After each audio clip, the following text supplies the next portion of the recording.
Guys, welcome back to the show. I'm super excited for this guest. I've known this dude for a long time. He was doing well when I met him. Literally blew the fuck up.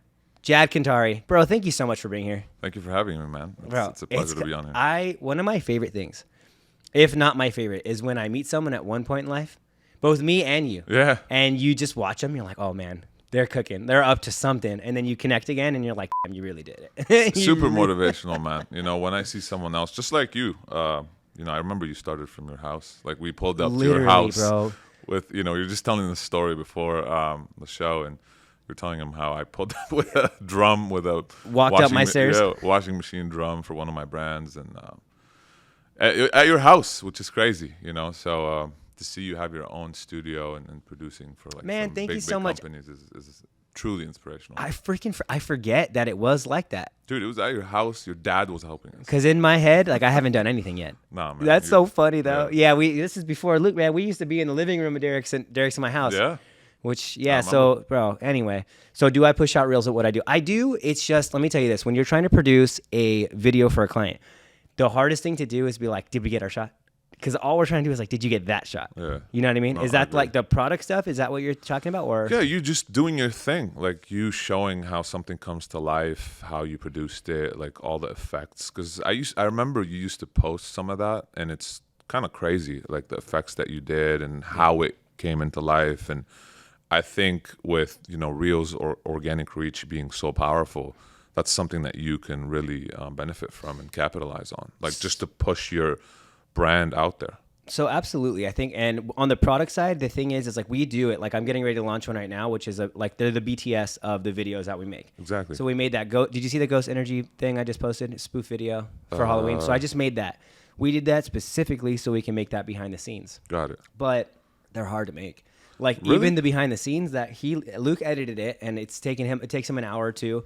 And then I look at it, I'm like, I need all these changes. That's another hour. Then I've got to edit the actual video that we put out. Got it. And I'm a fucking crazy perfectionist. So like, it took me probably in total like 6 hours to make that video, because like I comb it with a fine tooth. Like I'm just like, what do I need to change? And then I'm a big believer in the, like, are you buying what I'm selling?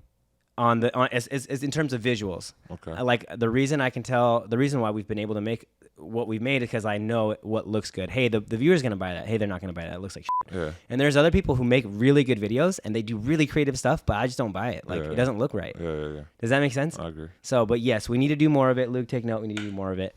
Bro, we were talking about like products and stuff and your product. So what's your product right now? So I have multiple, really. I have physical products in the e-com space, which are my brands. Home improvement, beauty, clothing, B2B. And then I also have digital stuff, which is, the mentorship that I provide, e-commerce mentorship onto how to create your brand and scale it. Yeah. And the Discord, which technically is another, software. Yeah. And or info product, as well as the spy tool that I'm launching. It's a Facebook ads, TikTok ads as well. Spy tool. So you could just watch what other people are doing? Exactly. So it'll basically compile all the ads it'll find you winning products, right? It'll compile all winning ads on Facebook, TikTok. And I'm going to introduce Pinterest. It's going to be like a comprehensive all platform spy tool. We're going to introduce. And you created it? Yes. And you like own the license and everything, the software. That's amazing. AI powered. How long did it take you to make that? It's been about 4 or 5 months now, and we're ready to launch this week. Legitimately. But what are you most passionate? That's incredible. That's incredible. What are you most passionate about right now? Dude, e-commerce is my thing. Like that is, starting a brand and watching it start from nothing and scale is still the thing that gives me the most thrill in the morning and just like all day. Yeah. Like that's the thing that I wake up and I'm like, yo, like I just want to look at my sales. Like how much whether it's like a couple $100 or like thousands, it still gives me that crazy, like endorphin rush, dopamine rush in the morning, just opening up your Shopify dashboard and looking at this new brand. It's like fishing, you just like cast the net and you see what you caught. And it's dope, know? So that really is my main driver right now. But also the mentorship is something I'm trying to scale, the software. I really want to get into SaaS within the e-commerce space, but I always want to stay within the e-commerce space because it's what I do best. Bro, I can imagine because like, we are in the like done for you content creation service. So like every time I send an invoice and it gets paid, I feel like it's the same thing for you. I'm like, oh, QuickBooks money in. I'm like, dope. yes. Yeah, it's but a good feeling, but man. you get it like, oh, da, da, da, da, da, da. Yeah. It's a nice feeling, man. It's very, very satisfying. That's cool, man. So I know I told you I would wait till we were on camera to tell you about like kind of the thing we were doing. Actually, just genuinely curious what you think of it. So the biggest problems with our industry, right? First thing is creatives suck at business. Videographers suck at business. Oh, yeah. Just because they have no idea. They're focused on the project. They don't know how to talk to clients, hit a deadline, set expectations, put calendar dates. Like all that stuff's bad. So we've got a full team here. Everybody that works with us has a team of 4 to 5. So on the day of, there's about 5. Along the way, you got me on the mindset. I'm also selling and then being like, hey, you can do this. Like guaranteed. Like, because people have been hurt. They've been hurt before, bro. It's like dating. Like, when you're trying to sell someone something big, it's like everyone's been fucking screwed by something. Oh, yeah, for like, sure. badly. And I'm just like, yo, I promise I'm not going to hurt you. Like, I've got a full team here to make sure that you're okay. We will not let you fail. And if you fail for some reason on our side, we're going to make sure that we do it again so you don't fail. Exactly. So we have the mindset and like expectation coach essentially is me. We have Derek, who's our creative director, and he does all the scripting with everyone, start to finish.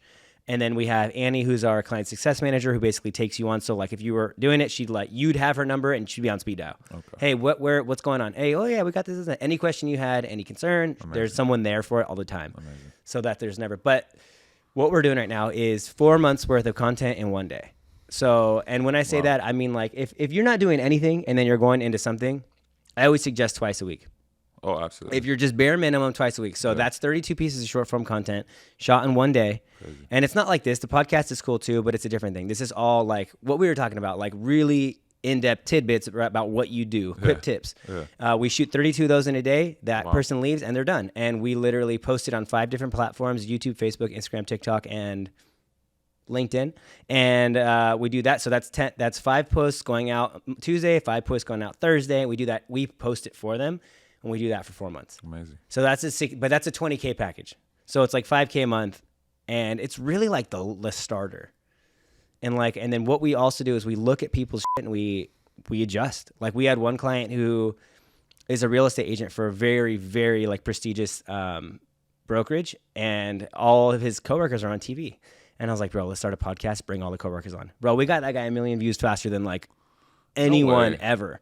Because we did. So you're focusing on a lot of the personal brand stuff now. So that's the funny thing. Yeah, I just got this back. I focus on personal brand mostly, bro. Insane, isn't it? So that's what we're doing right now. So I don't know. I mean, you could tell me what you think about that. That's a good pivot. No, dude, I really see that industry growing like crazy. That's a good pivot, and it's slightly more AI proof, I think, than the product stuff, right? Sure. There's already programs out there that'll put out renders for you. So what do you assist people with? Like for example, someone like me who has a mentorship, like what do you help with? Do you put scripts together? Is it also YouTube content, YouTube like long form? By long form, I mean 5 to 10 to 15, 20 minutes, or is it just short form? Like, how does it? Freaking great question. So I bring the vessel to you. The vessel meaning how we're going to go from no content to content. Got it. So everyone's a little different. So I can tell you about the last 3 that we did. And then in terms of what we do everything, bro. Scripting, Derek will sit with you and script every video until it's done, until we come into the shoot day knowing that it's done. And we have a rundown, start time to end time, when we're shooting the video, how long it's going to take us, and then like on to the next video. Okay. We're like, also, hey, we're here for a day. We need about 8 to 10 outfits. Cool. They bring time. Okay, we want to change your hair every 2 to 3 videos. Cool. Amazing. Change your hair. Put a hat on. Take a hat off. Swap. You know what I mean? You wear a jacket. Swap the jacket. So we do all the scripting. All of the we don't go in there and dress you, but we provide all of the functions of like, hey, you should probably bring 8 outfits. We'll switch every 2 video. Yeah. Hey, make sure your hair, we can just slightly adjust it or put a hat on. Girls adjust, guys hats, whatever. So scripting.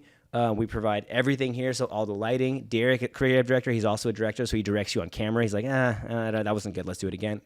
Oh, hey, you're good. You're crushing it. Cool. We do literally fucking everything. Crazy. Oh, and then in terms of how to do it, so everyone's a little different. The last 3 clients we have, one of them wanted straight up 32 short form clips just to camera. It's like, bet we can do that.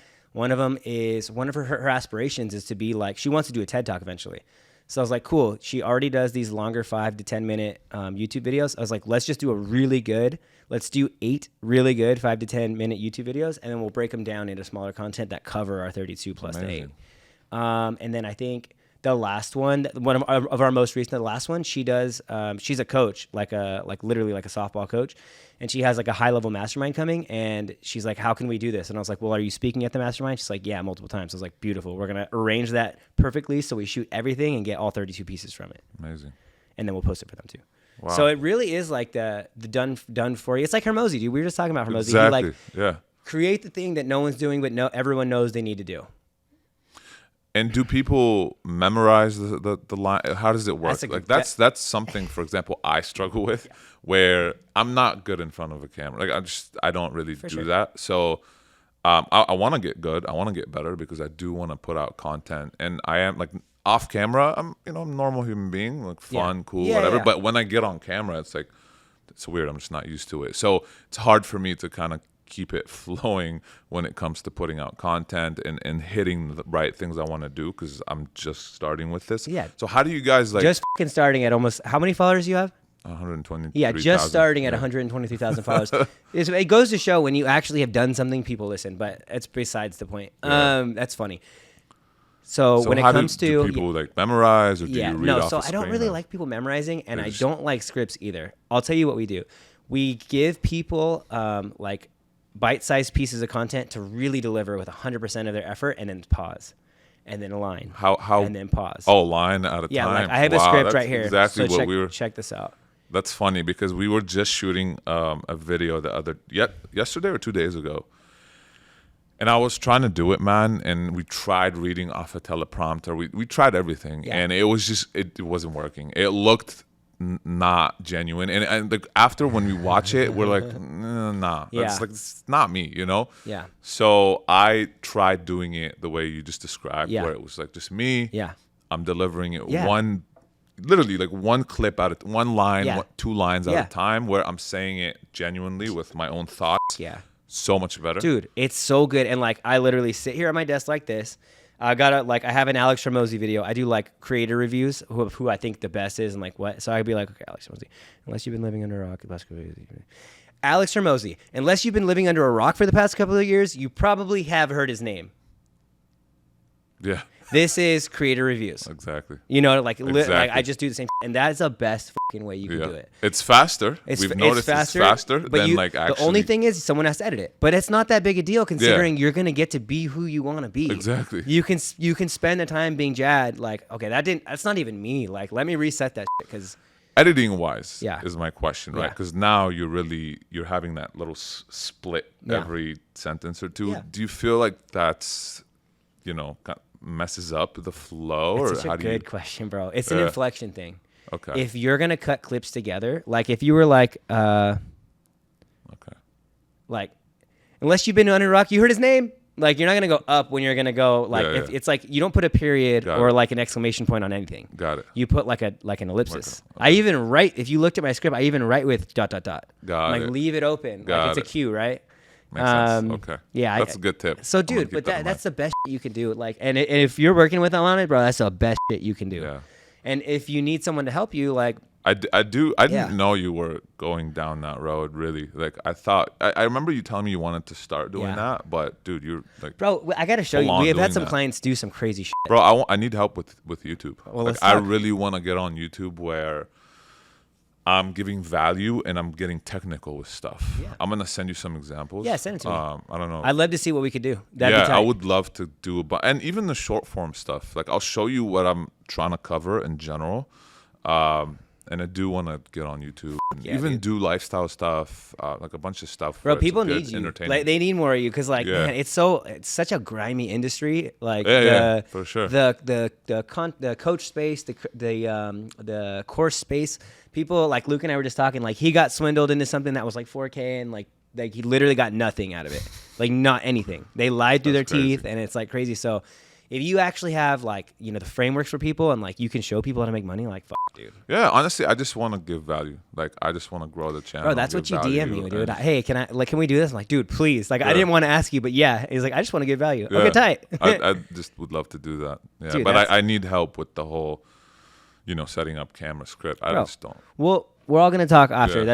It's easy. Okay, so enough about me and that. Let's talk, bro. Let's talk. So e-commerce. That's like your baby. You love that. You've got some courses. You got some stuff that we've gotten into. But I just want to get into it, bro, because your story, and I've seen the picture like probably 10 times now of you sleeping like on the floor or literally tiny ass room. Yeah. Like that was an OC. Yeah, what was that? Like, what's your story? I know you had it kind of rough. Yeah. But like, what does that mean? So I grew up in Lebanon, Beirut. Left when I was 18. I grew up in a middle to lower class family. You know, we had food on the table, roof over our heads, but I didn't really get to do what I wanted, you know, in terms of like we weren't really out there. Didn't really have, I wouldn't buy clothes every month or anything like that. Yeah. So it was, you know, when it was holidays, we get to go to Zara, which was like, wow, like that's, you know, no, for sure, going crazy. Seriously.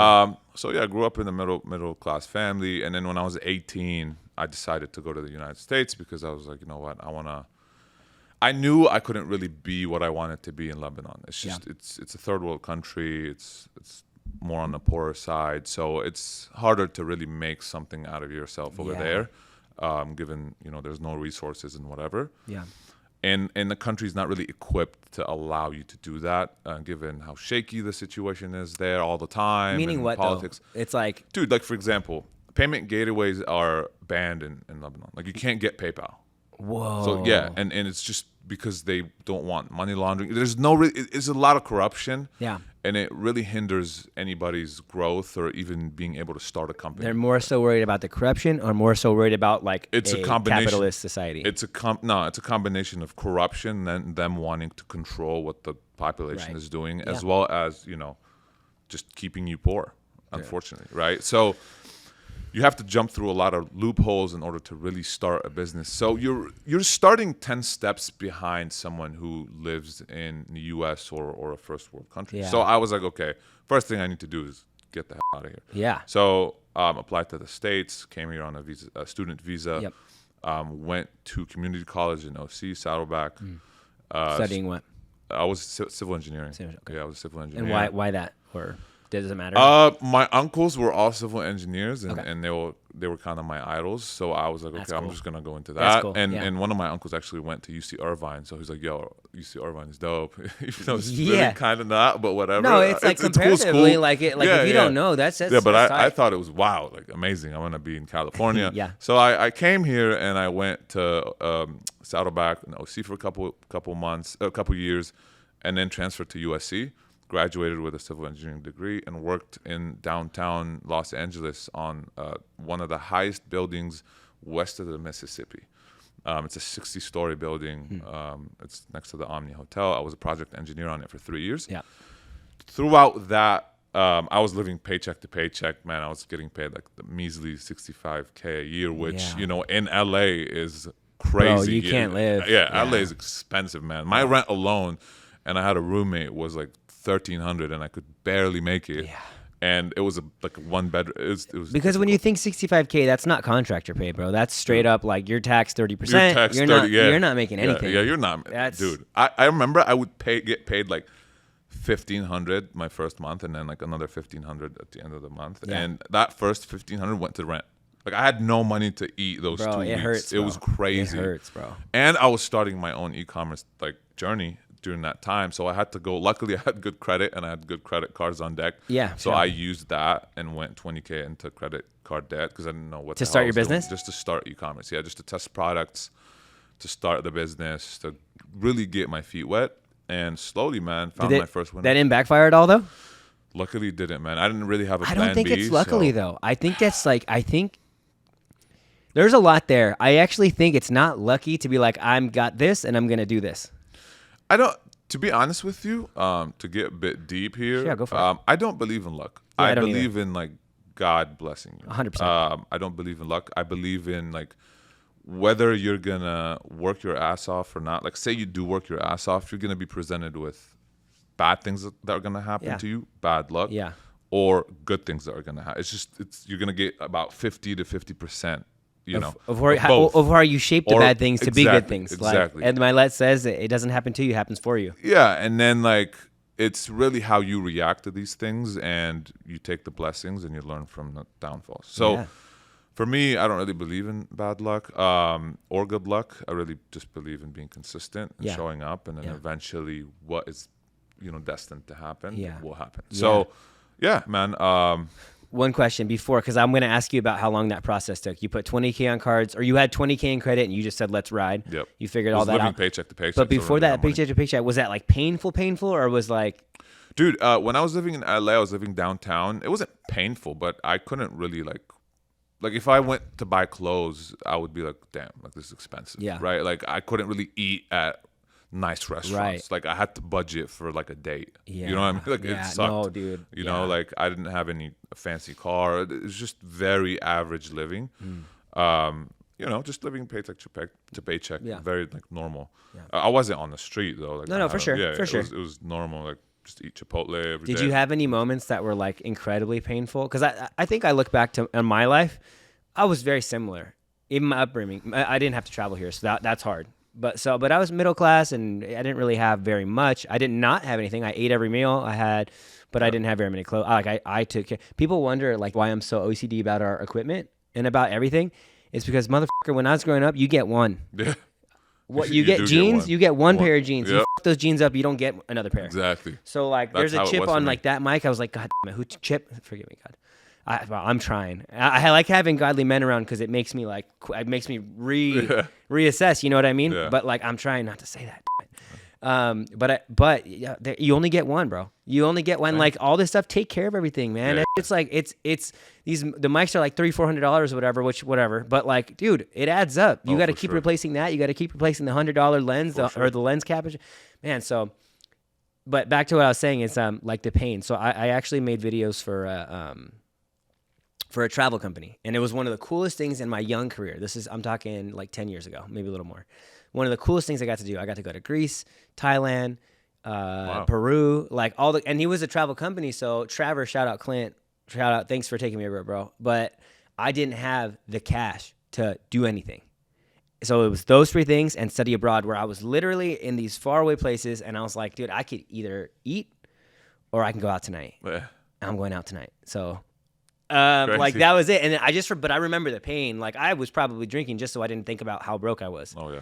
And like I've never like that's the thing that keeps me pushing now, is like I can never be that way again. Oh yeah. Do you have any moments like that for you? I always say to myself and other people, I'm terrified of going broke. Not because I know I won't make money again, because I know I would. Yeah. But it's just like that feeling of approaching that level of like terrible. Yeah. It's just something I don't want. No, sir. I don't want to do. I 100% agree. Yeah, that level of bad is the worst. Bro, I had to take that because I just need to know the pain there, because I know it so well, like so intimately. So I'm always curious. So in terms of the pain, I remember when I was right before I started my journey, I remember I had to ask one of my boys, my close homies, for $150 just so I could like make the rest of the month food wise. Dude, like I remember it was my boy Kareem. And I was like, yo, like, can you send me 150? That was like probably one of my lowest points. And I was I was graduating from college, about to like find a job, but it was rough. And even going through the whole process of starting my own business, going into 20K debt, dude, that was very difficult. Because at the end of that 20K debt, I couldn't even open up my bank account. Yeah. Like I would avoid opening up my app, my Chase app, because I'm like, I just don't want to look at that number, bro. I don't want to see that. It's like that, like I know it's your so heart well. dropping. It's like, damn, like I don't want to see this right now. I know it so well. And I didn't have anything. Like I didn't have the confidence, right?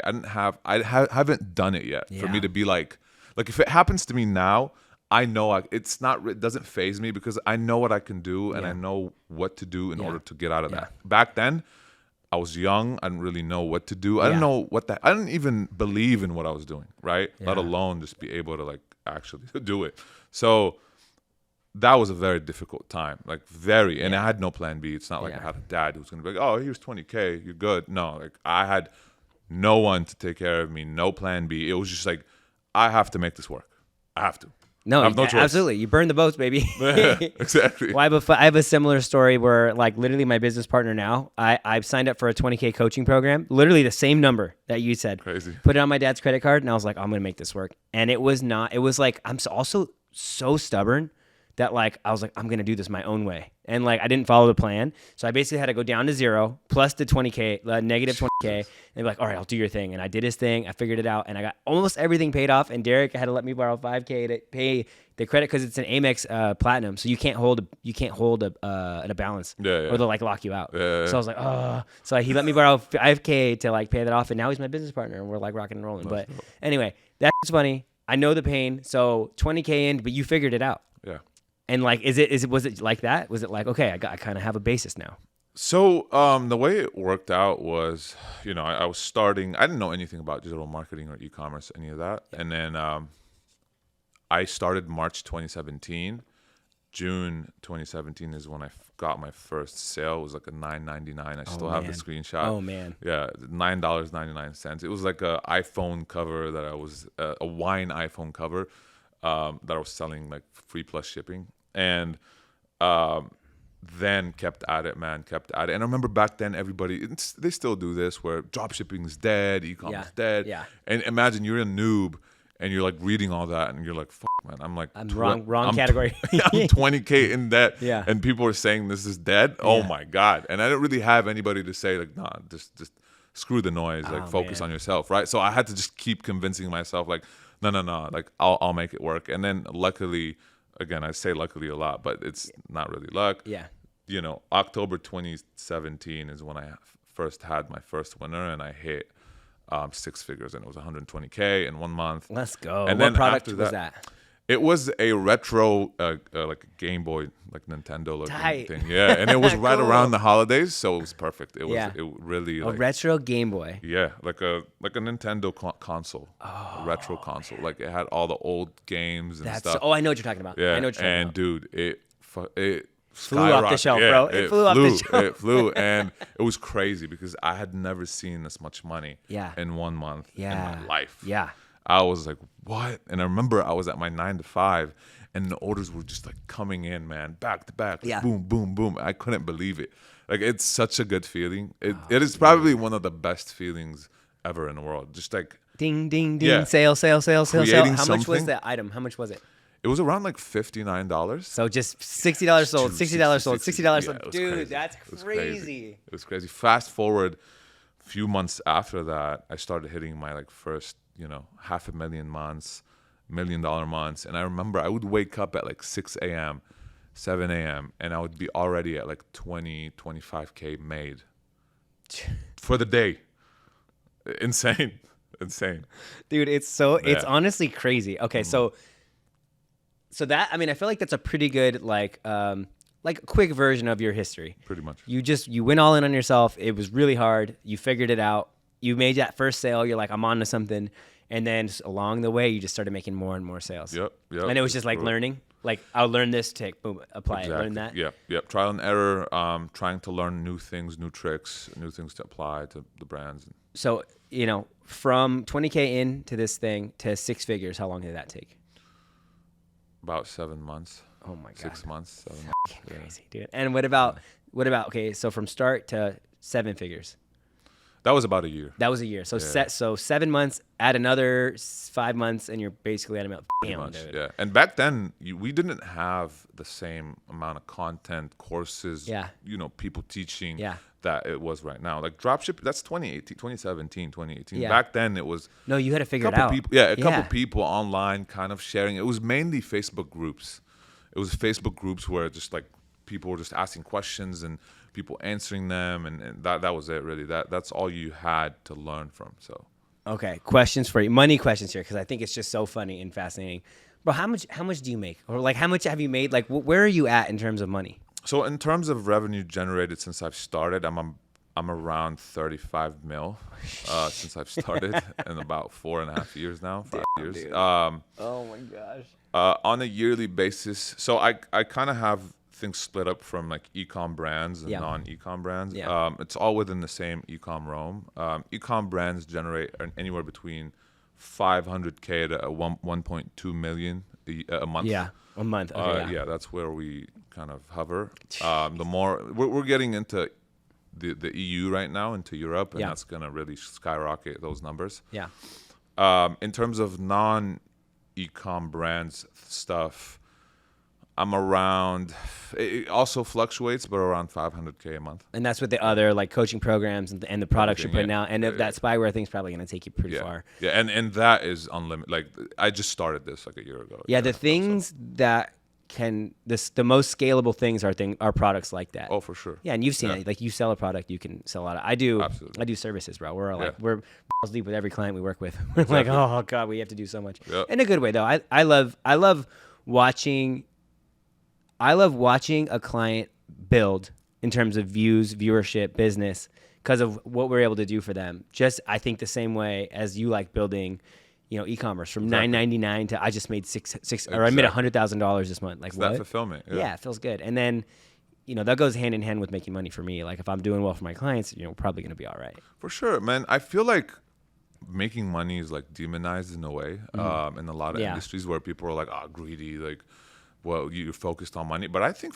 focusing on money is very important in a healthy way. Yeah. Like really chasing numbers and chasing actually making money while staying, true to your clients, your customers. Yeah.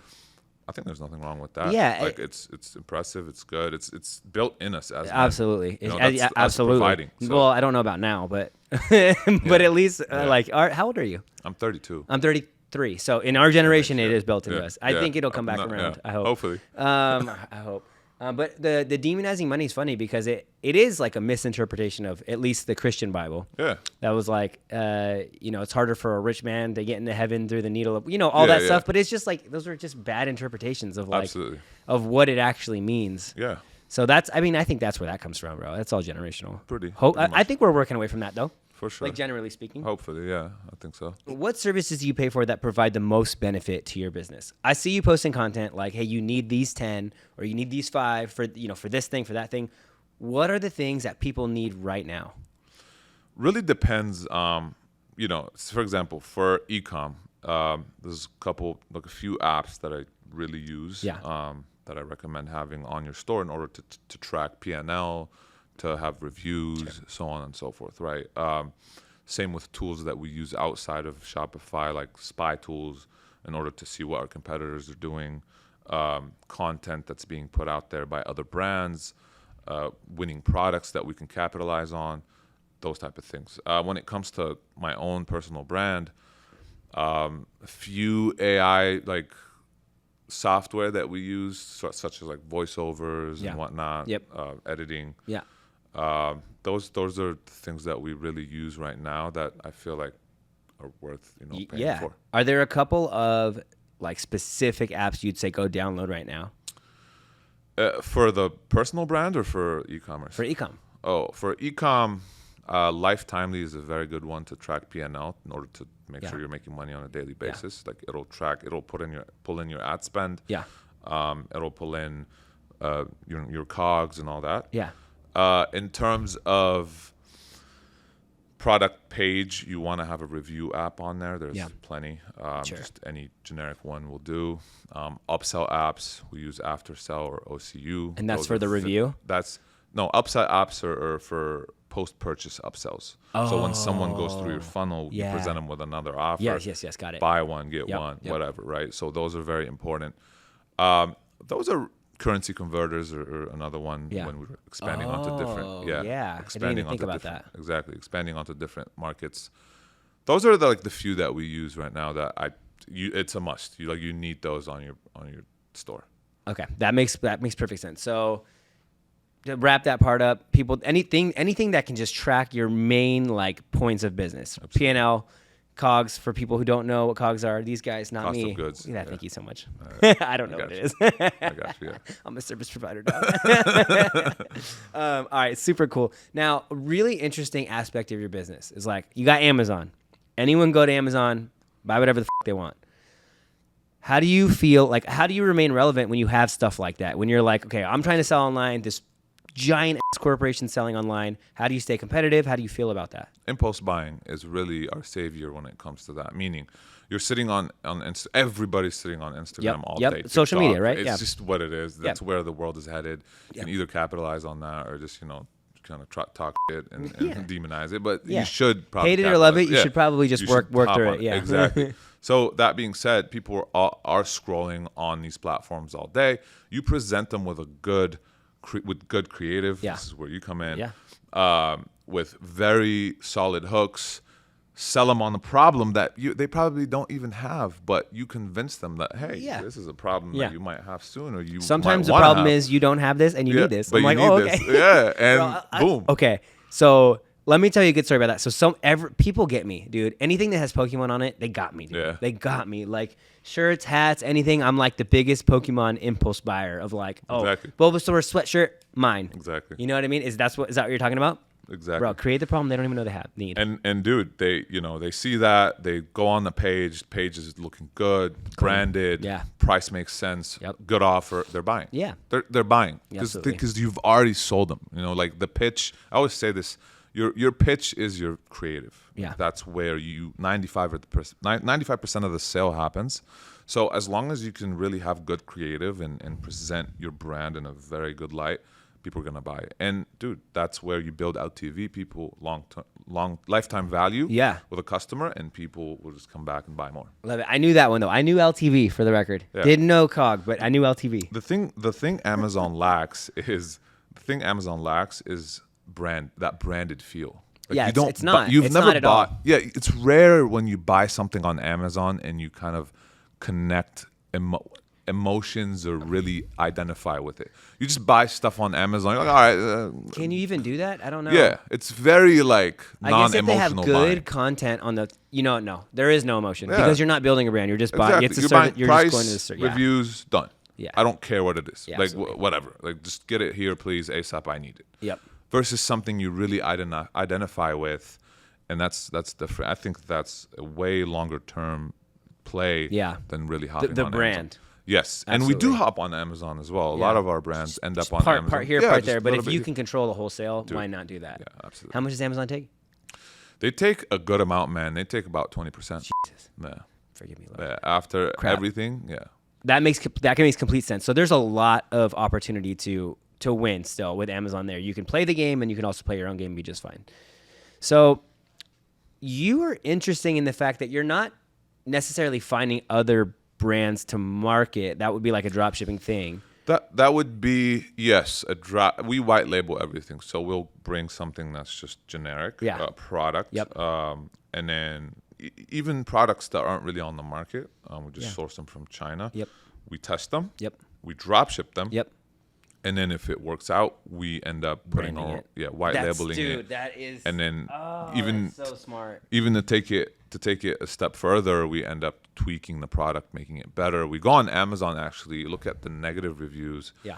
Get feedback from our own customers on what they don't like, and we improve that. That's so sick. Yeah. So is that your general? So walk me through the methodology of finding a product that you like. Okay, we want to start a new brand.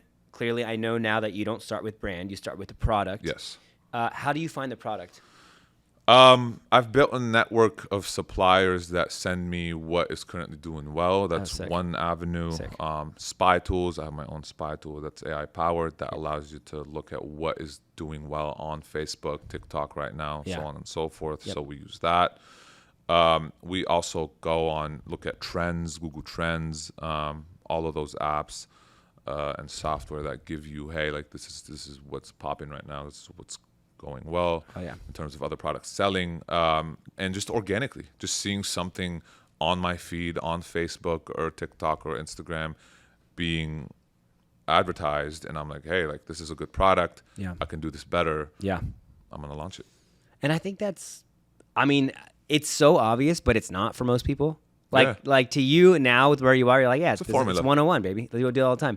But like, it's really like not that obvious. When people start businesses, they're like, I don't know what to do. I think this is good. Let's see. So the best way to start a business, and I think this goes to everything, even outside of e-com, is you want to see what's already working. Yeah. You don't want to ever reinvent the wheel. No, like you're too small to reinvent the wheel in the beginning. You're too broke, unfortunately, right? Unless you are funded or you have rich parents or whatever. You are just not powerful enough or knowledgeable enough to, start something from scratch. Yeah. Now, you can. It's very hard. What you want to do is ride the wave then really make the wave, because making a wave is very difficult. Yeah. So what you want to do is take something that's doing well. It's already, someone already went through the hassle of proving it. It's that there's a market fit. Exactly. Yeah. It's proven. The formula is there. You copy it, not word for word. You copy it just from a, higher level. Sure. And then you improve on it. Absolutely. You put a better offer. Yeah. Better creative. Yeah. Better angle, better audience, better everything. Yeah. And you just, go Dude, from there. That's tight. Do you watch any TV right now, or are you pretty like busy? I don't watch any TV. Okay. Last TV show I watched was Top Boy, but Yeah, I don't. I used to never either, but I tell you, before I was in a relationship and now I have a daughter. When you're in a relationship, yeah, TV that gets introduced. Dude, yeah, sure. I was gonna say I watched Super Pumped, which is like the Uber story. Okay. And it was pretty dope. But he basically, I love stuff like that. Yeah, he took but it's like cinematic and it's a show, not like a documentary. Amazing. I do like a good documentary too, but this is Joseph Gordon-Levitt plays the Uber founder, and they just look at the market and they're like, hey, it's just funny to watch the whole thing, which the taxi industry was working. He's like, well, we have technology now, and they just like put the two together, and it was insane. Amazing. And there's a lot of craziness, though. That guy, if that is an accurate depiction of his story, that guy's crazy. Yeah. You need to be crazy. You need to be crazy. Exactly. Yes, exactly. You can't be normal. He did. No, for sure, dude. For sure. I was just having this conversation the other day, but do you vacation well? I do. You you do it okay? I do. I vacation very well. But I also work. That's what I was gonna see. I was gonna just ask you. Like when I vacation, I go crazy. Yeah. Like my vacations are always like 6 figures plus. Yeah. But I'm working 24/7. Yeah. See, that's I don't like on the way here. I'm working. Yeah. Like I'm in the bathroom. I'm doing something. Like yeah. I just can't stop, man. Bro, I'm the same way. I'm the same way. And so impossible. if you need to unplug, that's what I was kind of saying. Is like, can you unplug? I can't. I can't either. I wake up at 3 a.m. Every day? No. I'll wake up midnight, mid-sleep. Yeah. Just to check, like, did I get how's Slack doing? Like, the team needs me. Like, how are the brands? Cool. All right, go back to sleep. Bro. It's just something that you can't. When you have a business, it's a 24/7 thing. Dude, 100%. I love it. I do too. It just with a family, it's hard. I'm like I'm literally this is me just talking legit. Like I don't know how to do it yet. Yeah. I'm trying to figure it out. Yeah, you just gotta. What I used to do is there's like a cutoff time for me where I would just put my phone away when I was in a relationship just to be like, yo, I'm gonna dedicate. I'm gonna be done right now. Yeah, right now. And it's just my phone is in the other room. Sure. And it's not near me because I know if it like goes off near me, I'm gonna grab it, I'm gonna respond, and that will lead onto something else. Yeah, and it's kind of like drawing hard lines on both sides. I'm sure will create a lot of healthy. For sure. Hey, I'll be done. Like on a vacation, like I'm gonna wake up early. I'll be done by 10 a.m. and I won't look at it again. But just like can you hold the fort down? From 5 to 10 or 6 to 10, so I can do that. I'm sure there's a lot of ways to do it, but. That's cool, man. But yeah, I have a tough time unplugging on vacation. Yeah. That's funny, bro. I'll be trying to lounge on a beach chair, and I'm like, I can't do this. Yeah, I can't. I have to be working, man. I have to. And if you're on the beach chair, you're probably working. But I get fulfillment from it. I really enjoy. Like, I almost enjoy working more than vacationing.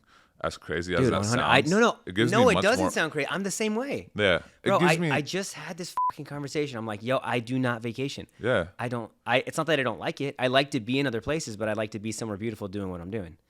Like, if I always thought like, how a lot of people are always like, I just want to retire. Yeah. I don't want to retire. No, I don't. That's how people die. I don't think I'll ever retire. That's how people die, bro. Yeah. You stop working, you stop with your purpose, you just die. Yep. There in the book Atomic Habits, you read? Of course I've read that book. Atomic. All right, so there's Atomic Habits and The Power of Habit. Have you read both? I've read Atomic. Okay, so The Power of Habit, which is Charles Duhigg. I love both of them. He has 2 books. He was saying that they did a study following like the elderly people that lived at their own homes and had like things to do and things to accomplish, and maybe they're paying their rent or whatever it is in their life that they were still doing.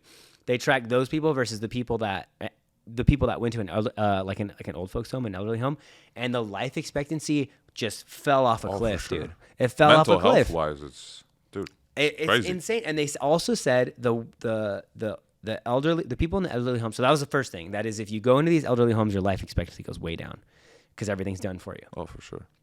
That's the first thing. The second thing they said is the tricksters and like the jokesters of the older people in there, the people that had fun and played with each other, and maybe they were just like, they were the problem child. They lived longer too. Wow. Because there's more for them to do. Yeah. You can't do anything. I do not want to retire. Nah, me neither. I just I can't imagine it. Yeah. I like what I do. I love it, man. I enjoy it. If I lost everything, I'll start from just scratch. do it again. No problem. Yeah. Happy to do it. So, bro, you clearly crush it. You kind of ran through your financials in a really light way, but you clearly crush it. Along the way, I want to get into some mindset stuff here. How did you overcome the fear?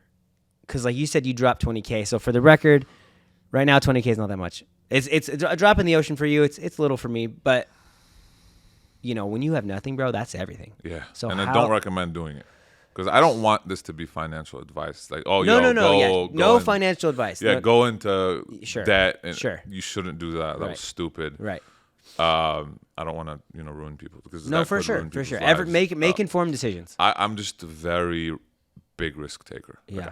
I'm just a very. But how do you deal with the fear once the risk is underway? I just had no choice, man. I really, really had no choice. The fear of regret was bigger. Dude, that's a key. If you just heard that, the fear of regret being bigger than the fear of the situation. That is how people win. Yeah. Bro, that's how I win. And that's selling tactic 1, ethical selling 101. The fear of regret.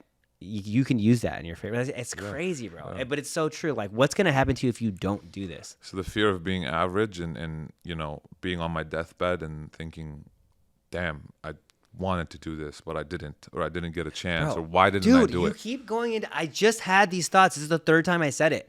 So like that retroactive looking back on, like that is terrifying. That's Just like a really granular, like a small example that I was just talking about it this morning is, I know you hit the gym. You're a big dude, big in a good way. Have you ever done like a race, like a Spartan race or any of that stuff? I have not, but I do want to start doing those things because I know it'll like challenge me. Yeah, in a different way. Yeah. It's so cool. Rather than just going to the gym and picking up heavy stuff and putting it down, I do want to go down that route. Yeah. So I've done a few. I've done a few Spartan races. There's this other one called Deca Fit, Deca Mile. I was doing Deca Fit, training for it lightly. I stayed relatively in shape, so I don't really have to worry. I'm not like, I'm doing this race, I'm gonna die. But it's really hard. It's like your lungs are burning.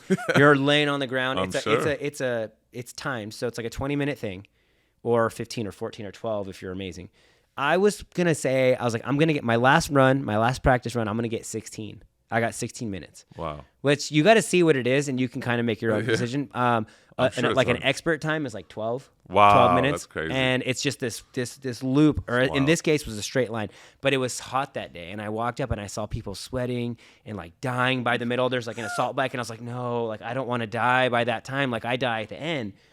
And it made me play so safe that I never truly like died.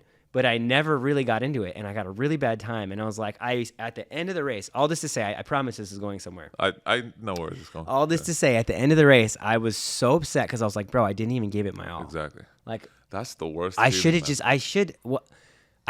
played my all, because then at least I wouldn't feel like this right now. I would.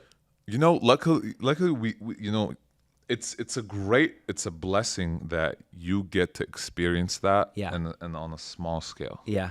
Not on big things. Yeah, like experiencing it on a small scale gives you the perspective that you need in order to really apply it on a bigger scale and to your life. Oh, dude. And making that decision that I'm gonna go all in, bro. That's such a blessing that you were able to like go through that one day, and you're like, wait, okay, and you apply it to bigger things, and it's just wild. But also, not everyone's like that. You're like that. Yeah, you're like that. Rarely. Do you look at your life like that a lot? I do every day.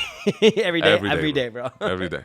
Like, man, small decisions. Am I gonna go all in or not? Yeah, I'm gonna go all in. How long do I gotta wait to do this before that? Literally, like even small things, man. Even like small decisions. Like, am I going to the gym? Am I gonna go to the gym or no? I'm gonna go to the gym because same thing. It's just one mentality, and it's common amongst all the people that are very successful. Absolutely, it's one very common thing, and probably the top of the list. Well, like an introspection kind of thing. Yeah. Like, yeah. Bryce, I think so much. Yeah. I think so much, and I lately I've been on this kick of well, not lately. I've always been do what you say you're gonna do, and there's client facing, which has to be 100%. There's inward facing, which should be 100%, but it's easier to slack on it. Mm-hmm. Like last night, I wanted to finish the behind the scenes for that video I was telling you about. And I was like, it's on my list. Like, I got to do it. And I felt it. And I was like, I got to do it. I needed my business partner to do it, but he was shooting something. And I was like, we got to do it. We got to do it. I didn't do it. And I went home and like it ate at me the rest of the night. Yeah. And I was like, I said I was going to do it and I didn't fucking do it. I know. But those things, that's what's going to eventually make me great. And that's what made you great. And it's going to get, yeah, bro. It's really, and you're training your brain. Actually, funny enough, I don't know if you watch Huberman, the Huberman Lab. Oh, I loved it. Andrew Huberman, I loved it. And the way he talks, I love it. Like, this man does not blink. Have you ever noticed? No. Bro, this dude doesn't blink. Really? For like a good 2 minutes. I had to time it. Hey, this is how you don't blink. You consume your beta-alanine with your water. Yeah. 10 ounces of water in the morning. He does not. You got to watch it next time. Just pay attention. And if you look at the comments, people are like, yo, why are you not blinking? It's crazy. It's funny. Why isn't he blinking? I don't know, man. Does he I ever really want to ask it? him that question. Okay, that's funny. That's so funny. And it's hard for me to focus on what he's saying because it's already somewhat complex. Well, now I'm not going to be able to focus. And now I'm like waiting for him to just blink. Anyway, so he dropped an episode recently on how to, get yourself to do hard things. Right. And it's really, I didn't really watch it, but I kind of like went through it and scanned over it, and I do want to watch it. And for me, what has been the best thing to do is to force yourself and train yourself to do these things, even if it's like this small thing that you have to do during the day. Yeah. In order to like train your muscle and your brain and your willpower. Yep. Right. And eventually, like for you yesterday, you would have just like done it, and then it would have didn't, like that. You're having some type of what do they call it? What's the word? Like a regret, a reaction. Yeah, exactly. Yeah. Right. And once you take that off completely and you deal with it. It's people's like sadness, like a lot of people's like pain in life is because they don't do the things they said they're gonna do. Exactly. Bro, it's 100% true. You're talking about Andrew Huberman talking about how to do hard things. I've found that it's with a structure. Because we're doing this podcast, and bro, it's hard. Like, it's not easy to A, put this whole set in studio together. Oh, for sure. B, block off the day so no clients are shooting. Yep. C, reach out to people cool people to come on the show and talk to us about what we're doing. And then I'll tell you even this, like I told you off camera, this morning was tough. Like my daughter was fine, she was great, but she needed my help, or I needed to be with her for a certain amount of time. So I even texted you like I'm half an hour late, and in that time I'm second guessing myself the whole time. Dude, should I even do this show? I wonder if he's left yet. Can we cancel? I don't want to cancel. Should we? Bro, this is hard to do. Like, why am I even doing this? Like, I don't even know what I'm doing. Like, you know how crazy that you say that, because I was a bit sick yesterday. Yeah. So I was I don't want to do it. I, not that, Yeah. But I was like, maybe Friday's better. I swear, I'm like, should I text Ricky and be like, yo, let's schedule for Friday? But then I was like, nah, I'm gonna take care of this. I'm gonna be good. I'm gonna sleep good, and I'm gonna pull up and I'm gonna do it. And it's just like forcing. You know how many times I wake up, how many days I wake up, and I really don't want to do it. Bro. And I get this question all the time. Every day? Like, how do you stay motivated? Every day. How do you stay motivated? And almost every day, rarely, I would say once a week, one day a week, I wake up and I feel like a machine, like a savage, and I just destroy everything. Yeah. Every other day, I wake up and I'm just tired. I'm exhausted. I don't want to work. I don't want to do the work. But I show up and I do it. And I do it at the same level as the other day where I felt like a savage. And then because when I end up putting my head on that pillow at night, I'm satisfied and I'm happy. I just work towards that feeling. Exactly, bro. Exactly. And the two things that I tell myself, well, so the one thing there is structure. Put it in the calendar. Make sure other people are counting on you. Exactly. Because that's going to help you stay accountable. Oh, yeah. You're counting on me to be here. Luke's got to be here. He's counting on me to be here. And then I count on me to be here. So structures, make it in your day so you have to do it. And B, when you don't feel like doing it, tell yourself this, I'm not always going to feel this way. Exactly. Because at other times you are going to feel like a machine. Absolutely. And the times that you feel like a machine, you're going to be so grateful that you took care of what you needed to do when you didn't feel like it, so that everything stays going the right way. It's really the times that you didn't want to do it that really make the difference at the end of the day, and they supplement that motivation that you get on the good days. It's the consistency that supplements the motivation. Yeah, it's not the other way around. So people are always looking for motivation in order to stay consistent. You should stay consistent, and the motivation will naturally come. Bro, so this guy's been dropping dimes all day. Make sure you listen to the whole thing. So I think we got into a lot of mindset, a lot of a strategy. So a couple fun questions. How much money do you need to make a year to be comfortable for your lifestyle? I would say about 50K a month. 50K a month. Yeah, that's what is like that a the year? minimum. It's 600K, about 600. Okay, that you make that much and you're gonna be all right. That's minimum. So- That's me like living, like being able to cover my overhead because I have houses and whatever. And How many? Like I also take care of my family, right? Yeah. Oh, see, I send that's money to my mom, boy, my that's family, businesses. Of course you do. All that. It's the right thing to do. Yeah, all that I have to just So 50K. what's your favorite thing that you bought for yourself that you like really like? You like, I love this. This is my thing. Dude, I'm not really. I love cars. I was gonna say because I see your I see your Instagram, I love your cars. reels, So and I've seen your cars. It would be so cars. which one? Yeah, it would be. I'm actually getting a Rolls-Royce Cullinan right now, the SUV, the truck, and that's gonna. So preemptively, that's my favorite. Preemptively, that's your favorite. That's my. When it's your favorite. And what you have? I've driven it.